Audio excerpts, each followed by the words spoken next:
Hey, Joyce.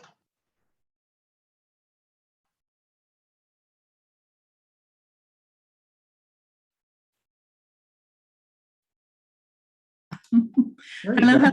How are you? There we go. How's life? Been going through a big conversion with my day job on laptops and stuff. So Oh gosh. chaotic because an IT person, I am not.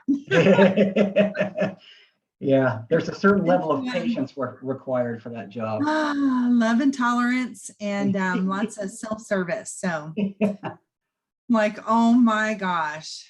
Yeah. Oh God, I hear you. Nutty. Yeah. But I do need to get with you. So I'll go through your calendar and set up an appointment. Okay, that works. Yeah. Awesome, awesome. Well, for those that joined as well, we'll give it another minute or two, and then we'll go ahead and get started.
All right, let's go ahead and get started.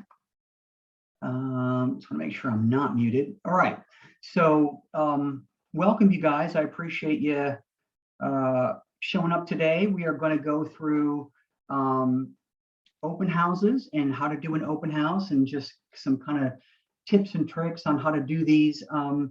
This is one of these subjects that I do at least twice a year. Because there are different points in the year where there just seems to be more of these open houses to do. I also wanted to do this because I am seeing more and more open houses, and so, which is good. So I just think it's a great way to get leads, get business, and really to talk to the motivated.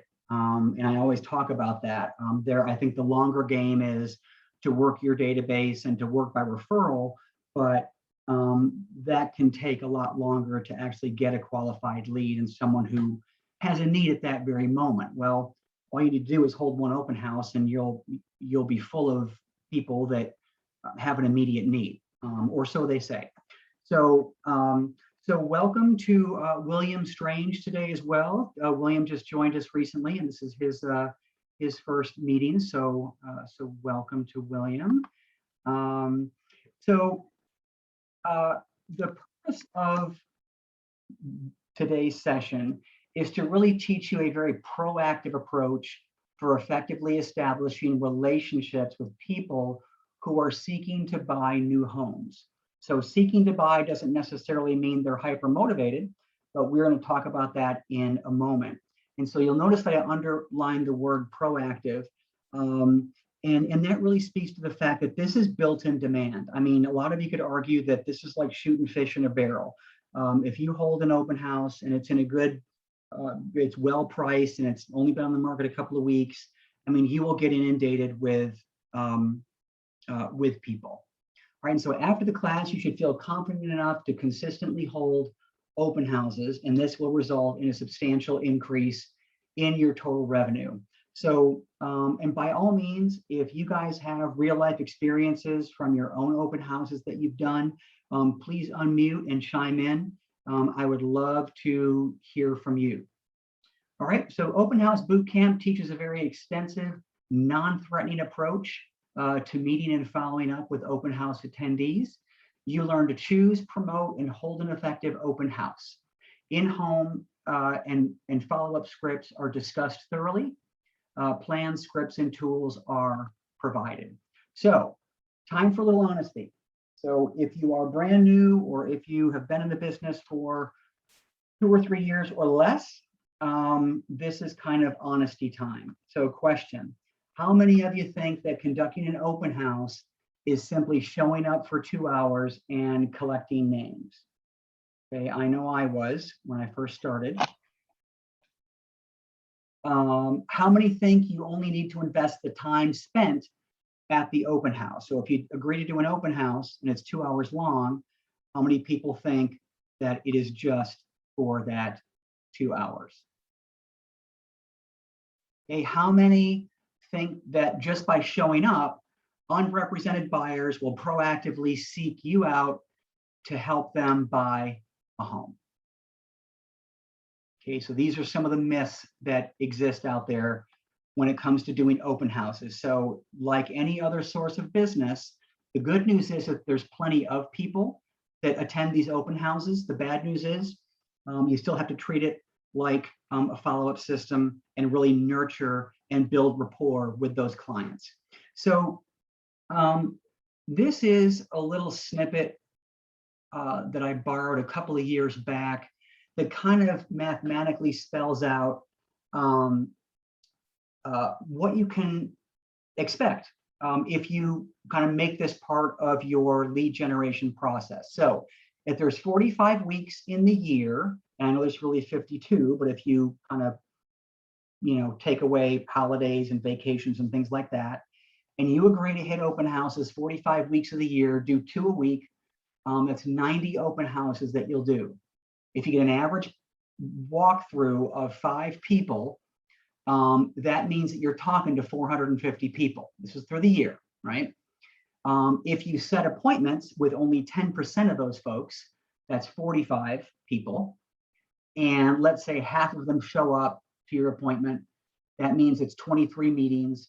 And let's say you convert 45% of those, that's 10 closings. Now, assuming that you're doing other things to generate business, I don't know about you, but I'd love 10 extra closings a year, especially from buyers where you don't have to negotiate your commission. It's 3%, pretty much solid bet, right? I will tell you that I think these figures are low. This was before the feeding frenzy and the real, lack of inventory out there. And so I think these numbers can be a lot higher. I mean, if you're doing just 1 a week, or I'm sorry, 1 a week, I think that your business will absolutely explode. And so there was a time where I was doing real estate part-time, and all I had were weekends. And nights, but for the most part, weekends were free. And even then, when my kids were younger, I didn't even have that. But I knew that I had to make the most of the free time that I had. And I remember very distinctly, kind of heading into a lull in my business. There wasn't a whole lot in my pipeline. And I would reach out to people, agents that I knew, and ask to do open houses. And nearly every time, not every time, but every other one, I would absolutely at least pick up 1 client. And so this is clearly one of these things where, are you going to pick up a client every time? No. But like anything in this business, if you just stay consistent and believe that it's going to generate results, it will generate results, plain and simple. Okay.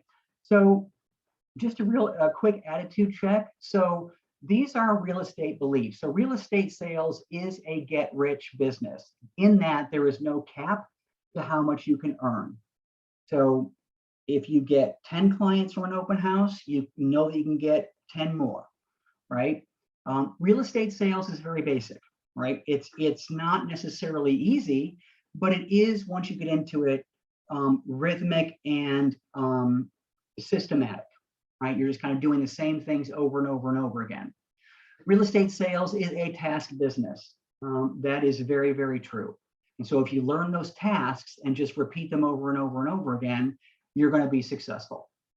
Number 4, I will not convert 100% of the leads I do not generate. So I always, as you can imagine, I talk to a lot of people in the interviewing process, and about every other person asks me, what does the brokerage do to generate leads? And while, you know, we do OpCity and you know, we have some other in the website and things like that. I mean, to be honest with you, if you're relying on Zillow or OpCity and you're just trying to get quantity, then you're an order taker, right? And there's not a whole lot that will go into that transaction. I think a better way to approach it is what we're talking about today, which is cultivating your own leads, building that rapport. And why is that? Because those people are going to come back time and time again. Okay. And then number 5, people will trust and follow what I can logically and tangibly explain. And number 6, it's unacceptable to leave the client's money on the table. Okay. Buyer beliefs. Time reveals all, meaning how time sensitive they are as a buyer to wanting to close on a home. If you haven't heard me say this already, you will a couple of thousand times in the next year, is that motivated buyers will behave like motivated buyers. Okay, so if they tell you that they're ready to buy a home in 3 months, their actions need to demonstrate that. Number 2, motivated, qualified, and loyal people buy homes. So motivated, are they just kicking tires at that open house, or they really, truly have a need? Who are they qualified? Do they qualify to take out a mortgage? And then 3, are they loyal to you? We've all heard the stories, perhaps even experienced it ourselves, where a buyer will think nothing of having you do a bunch of legwork, then all of a sudden give that contract to their Aunt Gladys. Joyce, do you hear me screaming? This just happened to Joyce recently. And so that is not appropriate and behavior that we should tolerate. So I'm mentioning that now because when you host an open house, you don't know on a scale of 1 to 10 what their quality rank is just yet, or their motivation rank. Okay, that is part of the open house process. Number 4, if they won't meet me, they are not a buyer. Okay, meeting you in person before you take them out to a home, in my opinion, is a prerequisite for just to understand if they're motivated, just to see them face to face, and for safety reasons as well. I mean, I would not take a person that you've not ever met before to go show a home for the first time. Okay, I just wouldn't do that.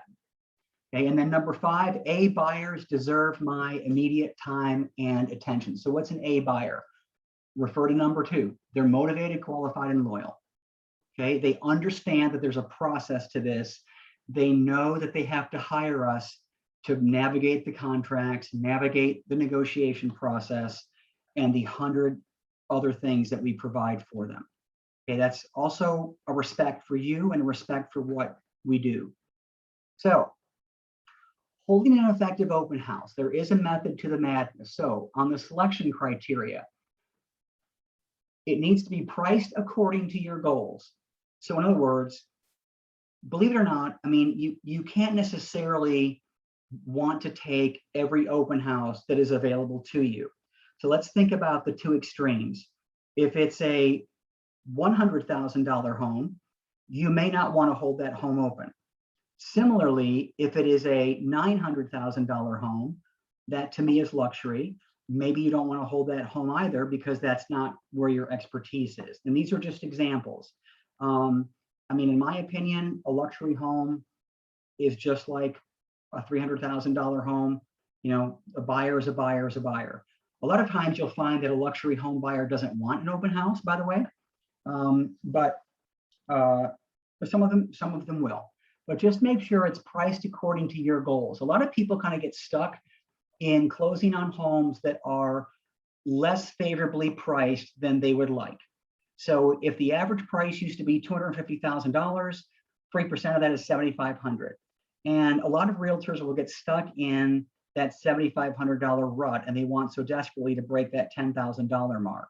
And so if that is the case, seek out open houses that are in that price range. Number two, high traffic area. You know, this is not necessarily a must-have, but you're certainly going to increase your chances if it is not in the middle of nowhere and difficult to find, right? I mean, if it is in a well-traveled subdivision with high turnover rate, with a lot of retail and things around it, it's going to be a highly sought after place to live. And therefore, you're going to get more traffic. And then it shows well inside and out. I mean, I will never forget a couple of years back, one of our agents, brand new, was going down this road, hosted an open house, and you know, he walked in, the place was a disaster. There were boxes everywhere, it was dirty. I mean, you know, I know it's not your listing necessarily, but you are holding it open and you are representing that home and you're representing yourself. And so if you hold a home open that is messy, cluttered, and just a disaster, that reflects on you, right? And so you want to make sure that you choose wisely. So where do I get these open houses? So number one, you can look at our office listings. Okay, and I'm going to go into this exercise in a moment. There are Facebook pages that just advertise open houses. You can go there. You can look at other local brokerages. I'm going to go into that exercise in a moment. So it doesn't have to be a listing from our brokerage. All right, then next would be builders. Okay, not maybe the D.R. Hortons of the world or American Legend, but there are smaller unknown builders that have no one to hold their home open, right? And so the quicker you can build that relationship, that is kind of the end goal with a builder. And then lastly, other realtors that you know from either other brokerages or inside our own brokerage, take your pick. So let me go through the exercise of finding listings either within our brokerage or other brokerages. So I'll just use North Texas's MLS as an example. Except for San Antonio, everyone else's kind of sort of looks like this too. But this is the home page for the MLS. If you scroll down under my listings, you should see something that says my office listings, things of that nature. Some of this won't show up because you're not the broker, but you should have a list of at least these, my company active listings. There's 18 currently. So these are not pending, they're not coming soon, they're not anything but on the market. Okay, so click on those. And so I'm mentioning this because I'll get requests from agents asking me to send out an email to everyone, letting them know that they're available to do open houses. Well, you don't need me to do that. So, and I wouldn't, and this is why, because here are all of our listings, and there's 18 of them, like I mentioned, and you're not going to want all these. You know, I mean, do you want to do an open house for lease? Probably not. Land, no open house. Land, here's one for residential, here's several for residential, here's one that already has an open house scheduled, okay? But so this would be where you would find ours, okay? Now, there are not going to be enough within anyone's brokerage for you to exist just on your own brokerage's listings. So you're going to have to go outside the brokerage to another brokerage to see if you can hold their home open. So how do you do that? Well, again, we're on the home page. You could do this a couple of ways. Here are new listings that just came on the market in the past 7 days, I think, maybe it's 24 hours. And you could go through these, and here's the city. And what you want to do is determine where these are in relation to where you live. So if you live in Mesquite, and these are brand new, and the reason why that's important is because no one's seen them yet. If there even has been an open house, right? And here's days on market, DOM, right? 0, 1, 0, 0, 0. And if you live in Mesquite, you're going to want to click on this listing. Oh, it's already pending. What a shocker. 126, bad example. Richardson, that's new, good price point, 375. Let's say you lived in Richardson. This home is being listed in a brokerage in Dallas. So this agent, Kylie Evans, and this home's been on the market for 0 days, may not want to travel to Richardson to do an open house. Okay, now I don't know if this is vacant or not. It doesn't tell me. It would down here. Okay, it doesn't matter. I'm just pointing that out. So you're going to contact Kylie and either send her, I assume that's a lady, a text, call her, or send a video text. I recommend video text because they can see you and see that you're serious about offering to do her open house. And so I would ring Kylie up and say, hey, this is Joyce Sutherland. I'm with White Rock Realty. I noticed you have a brand new listing at 409 Fairview Drive in Richardson. I live right near there, and I do a bunch of open houses for other agents. Would you mind if I held this open? And, you know, this is a good home to go do. 375. It's a little older, 1964. That doesn't matter. I'm sure it's remodeled. They all are. But this is a quarter of an acre. So this is a desirable home, right? Granite countertops. This is going to show well. Okay. So you will not have to call more than 10 to get one. I guarantee it. Because for whatever reason, listing agents do not want to do their own open houses. Okay. So this one is in Fort Worth. The agency is in Arlington. Don't know if Genevieve lives nearby, but I would call her. I'm just trying to find one that isn't as desirable. Built in 2013, good price range, 350. You know, this is a good one. Okay, so when do you do this? I would do this every Monday and Tuesday until you get an open house for that following Sunday. Okay, I would not do an open house during the week. They simply don't get a lot of traffic. Okay, so ideally Sunday. I'm going to give you another tip and trick that's not in my deck today. That is that you can run open houses. Do search, do open houses, and let's do one for the public. Let's search for ones that are going to be Saturday into Sunday. So Saturday and Sunday. There's 692. This is the entire MLS. However, now you could have just put in where you live, right? So let's say you live in Mesquite. There's 2. Okay. Now, what you'll notice is the times that these are. So there's only 2 in the entire town of Mesquite.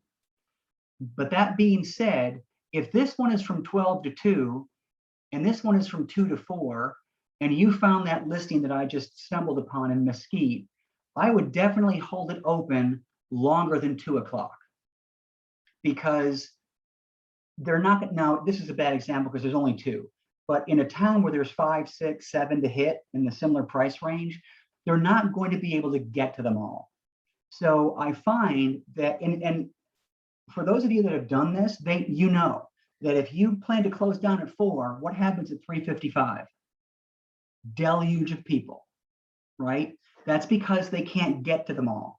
And I know it's a beatdown, especially if you've been there since noon, but you've got to stay open longer if you hope to capture the people that were shut out in previous open houses. So that is a tip that I have found to be very helpful. Make sure you look at when everyone else's is closing and hold yours open an hour longer. And you don't have to start them, at the same time. Start them later. Maybe you do one from 2 to 5 instead of 2 to 4. Okay. Now, when the listing agent puts their open house into the MLS, and first of all, that is something you have to keep on top of. So if Kylie agreed to have you do her open house, she is the only one that can put an open house into the MLS. Now she's got to do that by Wednesday, Thursday at the latest. Why? Because then that syncs with Zillow, Realtor.com, and the thousands of other websites out there where people are looking. Okay, they are not going to find your open house by signs alone.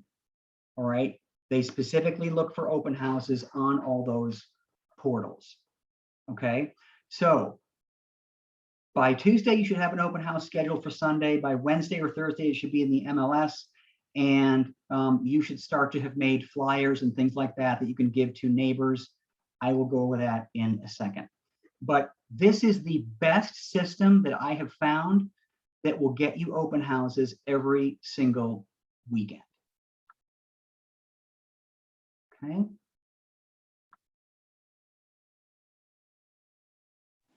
Okay. So preparation phase of holding an effective open house. Advertise home 3 days before with a time only sign or a rider, right? So you got the yard sign, and then somewhere on that sign should be a place to put what they call a rider. And so you're going to put on that rider open from, open Sunday 2 to 4. And you can buy these at the local board that have them all blank. It'll say open Sunday, open Saturday, and then blanks the from and the to. Okay. So get some stick-on letters from Home Depot so you can adjust your time. Okay. Inform 50 neighbors of the open house. We'll go over that in a second. Buy a clipboard, print open house register. Okay, that's the sign-in sheet. Print tax records and MLS sheet of open house. So you cannot show up to an open house without knowing anything about the home.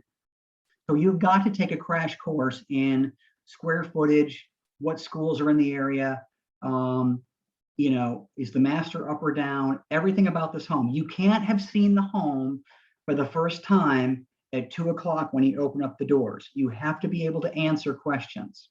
Okay. Now, the questions you cannot answer is anything they wouldn't be able to get in the general public. Why is that? Because we don't represent that listing. And an agent that you're asking to hold their home open may push back and say, my broker won't allow me to do that because our E&O insurance doesn't cover it.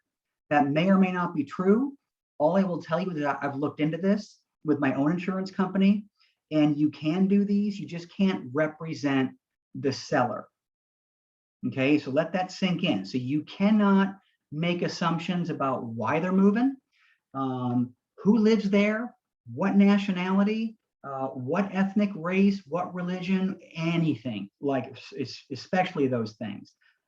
You can't make assumptions about why there's a, I don't know, cameras in the facility. I don't know. You just can't say anything other than what you see on that MLS printout, because that goes out to Zillow, Realtor.com. That is public knowledge. Okay. Going beyond that is going to put us into a lot of legal trouble. Okay. So just refrain from what I would call representing that seller. You were there to get buyer clients. All right. So that's what I mean by print the tax record, print the MLS sheet for the open house. Also print comps, because it is likely that anyone that comes through that house will not buy that home. It happens, but it's not likely.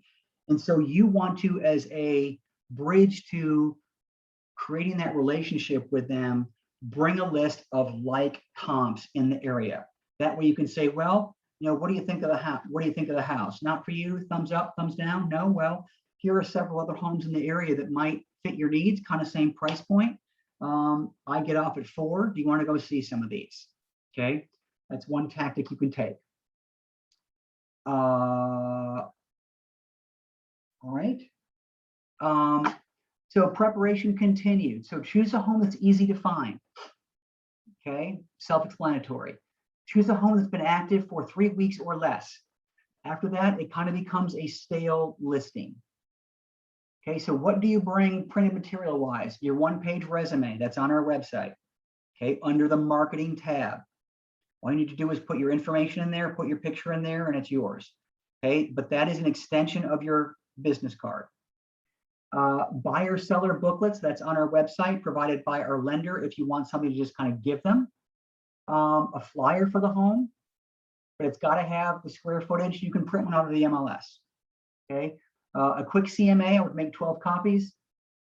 Your business cards, and then lastly, 1 RPR, neighborhood report or schools report. And the reason is because this is very powerful information, and you don't want them taking your only copy. But what you can do is you can send them a copy of it, either from the app on your phone, or better yet, you take down their email. Don't let them fill it out. You won't be able to read it. You write down their email and say, I'm off at 4. When I get home and just kind of regroup, I'm going to send you this, and maybe follow up with you in a couple of days. Would that be okay? Okay, but you don't want, I mean, gone are the days, especially during COVID, of, cookies and water. Save your money, give them something that they can value. Okay, and it's going to be comps, it's going to be neighborhood reports and school reports. All right, so the next section is to take action. So open house, got to be in the MLS by Wednesday or Thursday. Put a rider advertising the open house on the sign by Wednesday, and flyers to 25 or 50 neighbors by Thursday. So not many people do this. Why? Because it's a lot of work. But don't mind that, 50 is probably a lot, but if you do 25, I think that's good, and you don't have to knock on doors, but you do have to print them in color. Okay, so spend the 10 cents a copy and print 25 color flyers advertising your open house. And by the way, JC from our lender will do open house flyers for you. You can also get them free from Breakthrough Broker. Okay, so the only cost to you is to print them, but leave them on the doorstep of 10 or 20 neighbors and you're good to go. And then tie balloons or a banner placed in the yard, balloons attached to the yard sign, and maybe one of those feather banners. I think they were $100. If you plan to do open houses, I'd get one. They're awesome. I think they really, unless it's it's a horribly windy day, they really do get you noticed. Okay, and then lots of directional signs. So however many you think you need, I would double that number. You want to make it as easy as possible to get to that open house. Okay. All right, and then furthermore, put out plenty of signs on the way to the open house. Mind you, you got to put one in the yard as well. Okay, arrive 20 minutes before a scheduled time to prep the home. Turn on all lights, including closets. Open all drapes. Make it bright. Adjust the thermostat. I wouldn't do that. But flush the toilets, I suppose. Burn a nice smelling candle. Turn soft music on, low, optional. Write thank you notes to everyone who registers. Okay, so here is my tip for what's on this slide. Is that, would you agree that buying a home is at least 90% emotional? Right? The answer is yes, it is. So in order to create an emotional connection, you've got to create an emotional and sensory experience in an open house.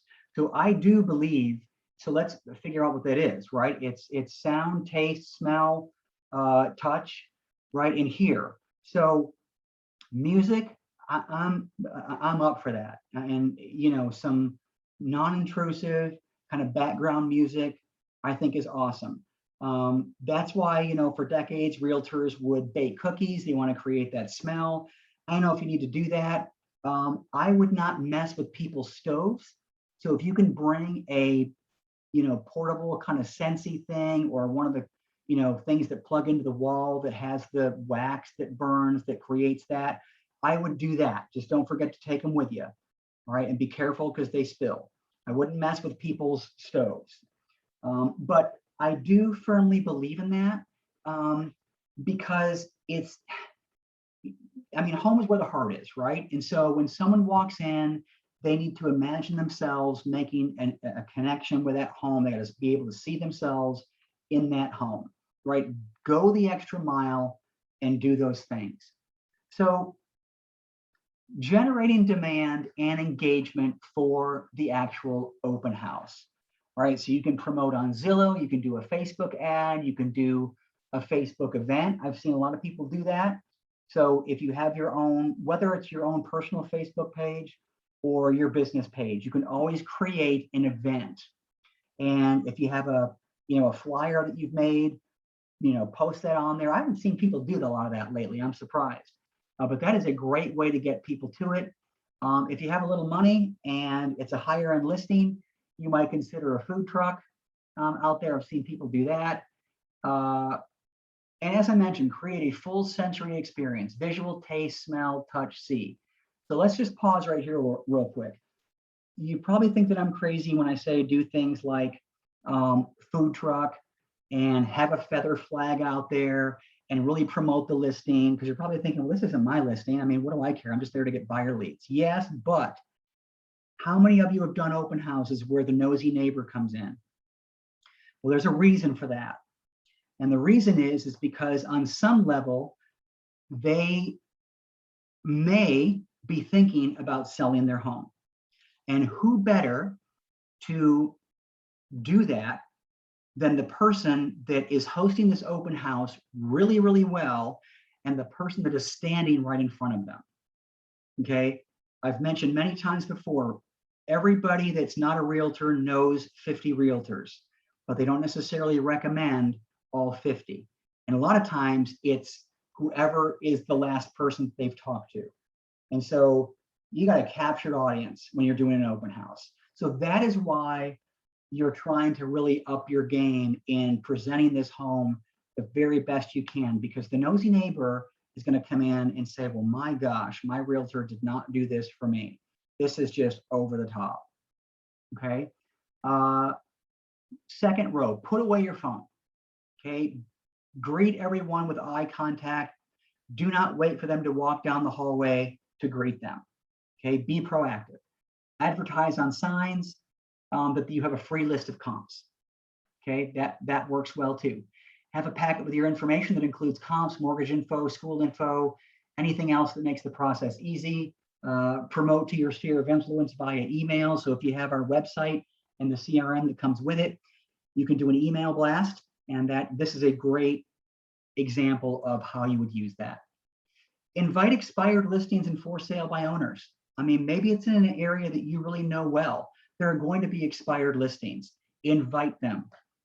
You know, that's a great way to maybe pick up an expired listing client. Another reason to really go over the top in promoting to not just buyer clients, but to sellers.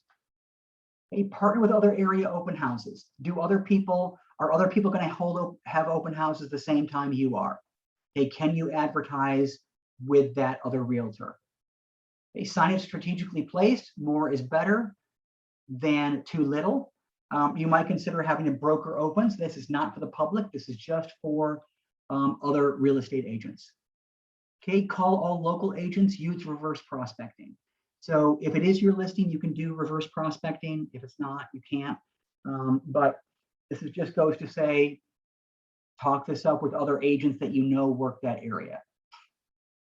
Okay, and then lastly, bring help.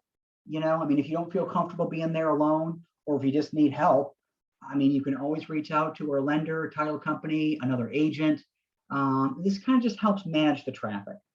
And if you're at a great listing, you're going to need the help.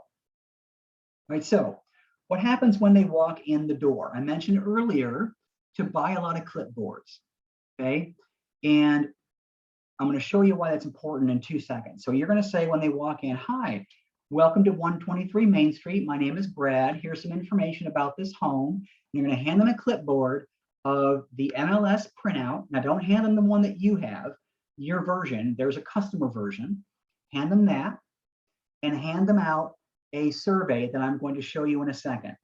And along with a quick survey about what you're looking at, if I can answer any questions for you, just let me know. I'll leave you to look around for yourself, but again, any questions, just let me know. So your clipboard is going to have the MLS printout and this survey. And this is on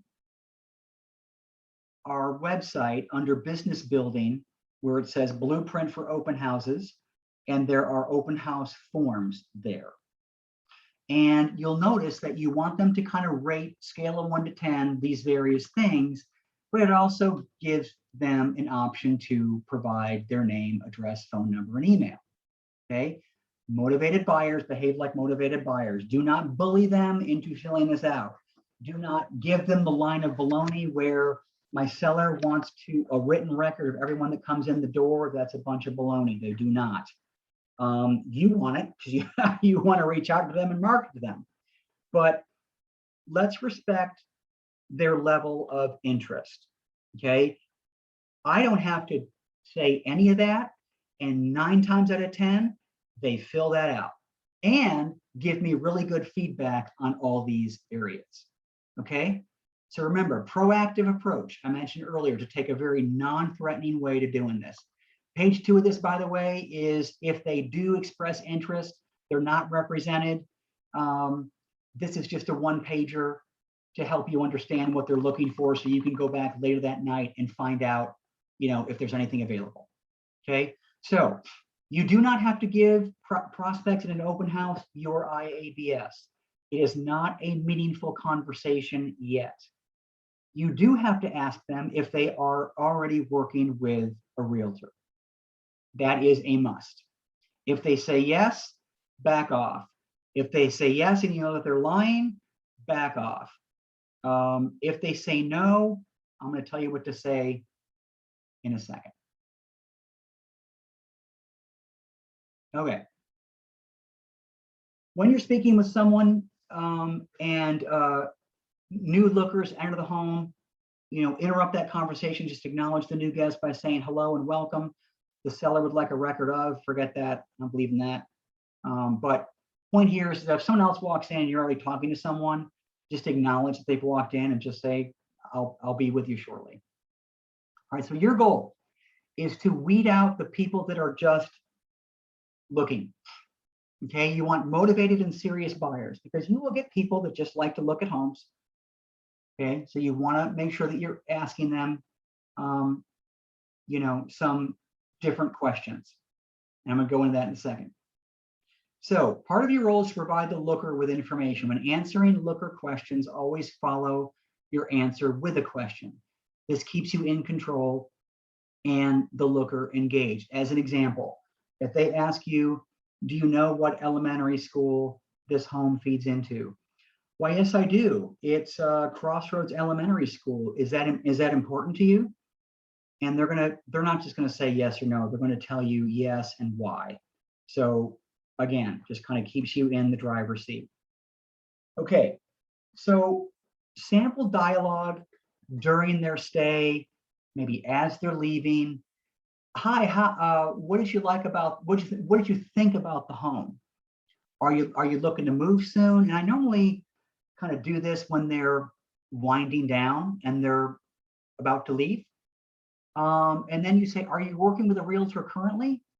And if they say no, you would then say, well, how are you currently getting a list of homes that fit your criteria? And they're going to say, well, I'm not. They're literally just wandering from open house to open house. Their mission is not strategic at all. You just happen to be open that day. Okay, there was no purpose in them showing up to that home that day. If there was, their realtor would be with them. So then you would say, would it be helpful for me to send you, other homes that might be a better fit for you, right when they hit the market? I mean, no pressure. I'm not going to spam you. I just think that there's a more efficient way to go about this. And so now don't say, here's my card. Call me if you need more help. Spoiler alert, they are never going to call you. They're never going to call you. However many cards you've ever handed out in your real estate career, assume that one person ever kept it, because that is the truth. Okay, so that is why you've got to really engage and really take control of the next step. If you have any inkling that they're motivated, this dialogue is completely appropriate. I mean, they need your help. That's why they showed up. You have a license, you're there to help them. Offer your help. Offer your help in a very low pressure way. Okay. So now when the open house ends, so mind you, if you've done this, then you've also gone to that one pager that I just had popped up that says, well, what are you looking for? Because they're going to say, yes, it would be helpful, actually, if you sent me. Well, okay, well, cool. What are you looking for? Help me. And by the way, is this your correct email? Yes, it is. What are you looking for? 3-bedroom, 2-bath? Well, I'm kind of looking for, yes, but I need a study and I need a game room. And so these are things that you're going to want to know before you start looking. Have you been pre-qualified? Why is that important? Because you're not going to want to look at a $400,000 home if they only qualify to buy 300. That is also another way to get them synced up with JC, right? Right. So when the open house ends, take inventory of all the guests that were there, meaning who was really looking, who was really motivated. Put them into your database ASAP. So if 4 people were qualified and came by, that's 4 more people that you didn't have the day before. Again, if you do 2 of these a month, that's 8 a month, 16, 32, and so on. I mean, it just exponentially builds and builds and builds in a really good lead funnel. Assess who to follow up with and when and how. So here's what I have found success in. Assume the open house is Sunday, and we're only talking about the ones that you've taken an email address from and have told you, yes, I want to look at more homes. Now, if you have email addresses or preferably phone numbers, and they didn't tell you that, it doesn't mean don't follow up with them. But the ones that did, you have a reason. So I would give them, assuming that when you got home Sunday night, you said, okay, well, these 3 people wanted to see homes in Mesquite, 3-2, 1,800 square feet, below 300,000. I'm going to set that feed up for them right now. And that's Sunday night. By Tuesday, they will have gone through that list and determined if they want to go see any.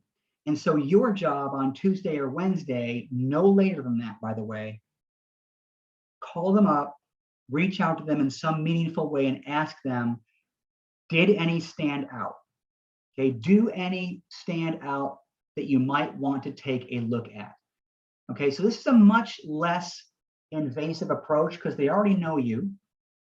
If you walk through that door tomorrow, they're going to know who you are and vice versa. It is not anymore a cold lead. You are there to play on the momentum that you already have and get them into a home.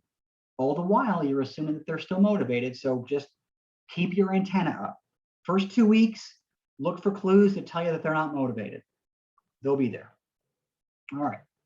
So follow-up dialogue might look like this. So how would you like to proceed from here? I mean, I don't want to bug you, but I don't want you to feel like I'm neglecting you either. So how should I follow up with you from this point forward? And so here, you're determining how frequently you're going to reach out to them and how, right? Do you prefer a text? Do you prefer a call? What does that look like? Because if it were me, I'd be following up every 3 days, just FYI. If I didn't hear from them and I knew new homes were coming on the market that they were getting, every 3 days. Okay, and then follow-up notes. So anybody that came, if you have their address, you can send them, a note. Certainly, most people won't give you their address, but with some degree of sleuthing, if you know that they live in the area and they own a home, look their name up in the Central Appraisal District website, and you'll find them, or RPR, you'll find them there too, or Remine. But you're going to get less traction on this because they don't give you their address. But do the best you can. If you have an email, send an email, but just acknowledge that you're thankful that they showed up. Okay, so why don't people succeed at open houses? You will typically hear from seasoned agents that they never do open houses, they're a waste of time. And so it's because they choose the wrong house. It's either in a bad location, bad price, stale listing, right? No one's buying. If that thing sat in the market for 3 weeks or more, no one wants to buy it, let alone see it. Okay, and not your problem either. They don't do enough prep, so their attendance is bad. So they don't put forth the effort, and hopefully I've painted a good picture for you today about exactly how much work you have to put into this to get people to come. Okay, so they're disappointed when through their own fault they're not getting people there. Okay, and when they do show up, they're just not engaged. They're just marking time. Right? Everyone that walks through that door should be seen as a potential client. And they don't add the attendees to their database and follow up, right? So they take the time to give clipboards to people fill them out, but they don't do the follow-up. So they have all these leads that they could be closing on, but they don't do the follow-up. And they just don't do enough of these. Yeah, I mean, one a month is probably not going to do it. Yeah, it's only 50, 60 people a year. I would do 2 a month. In addition to whatever else you're doing, because you're talking to the motivated. Okay, so so that was it for the presentation. Hopefully you got a sense of kind of the flow of how you set up an open house, how you work it, and how you follow up.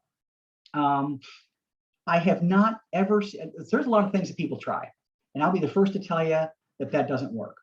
I have never seen a person not get an open house through the methods that I described today. Calling someone whose listing is far from where they live, they don't want to drive.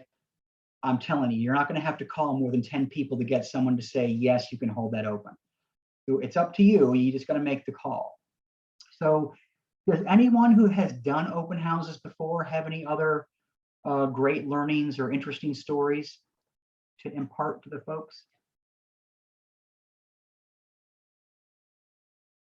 Joyce, worth your while, open houses? You've done a lot of these. Mm-hmm.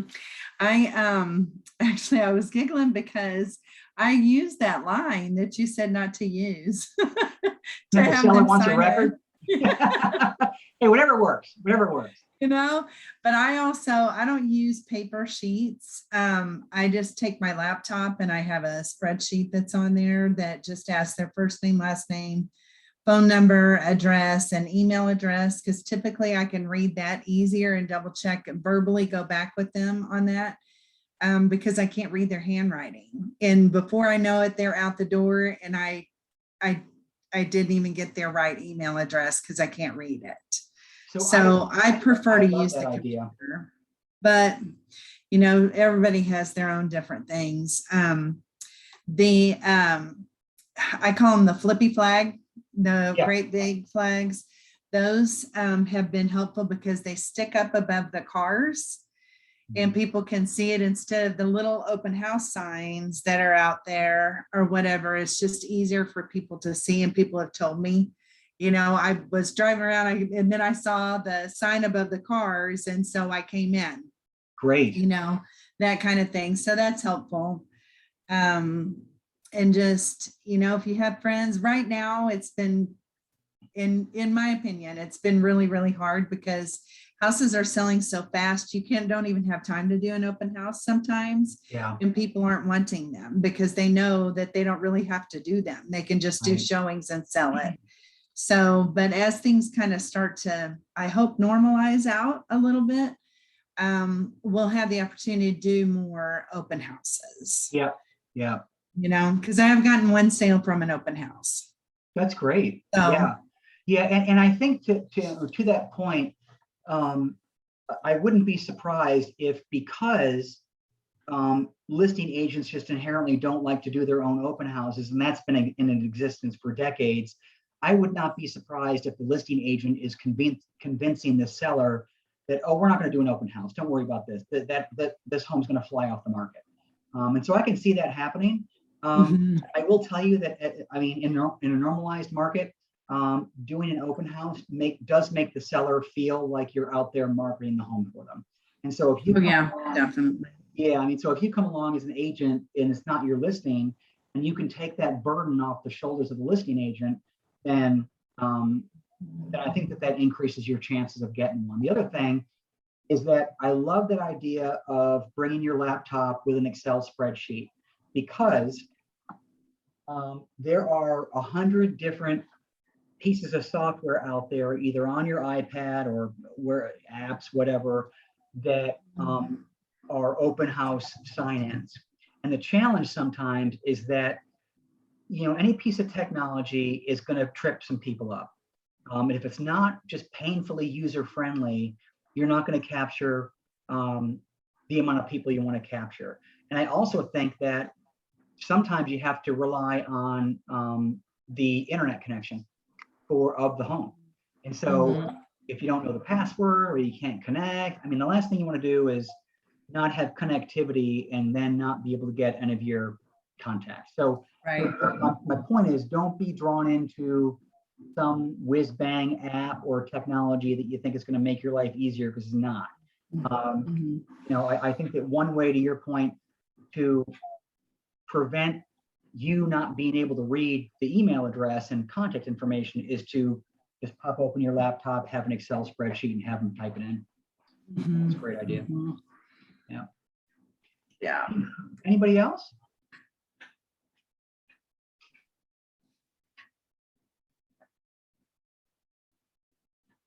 No? All right.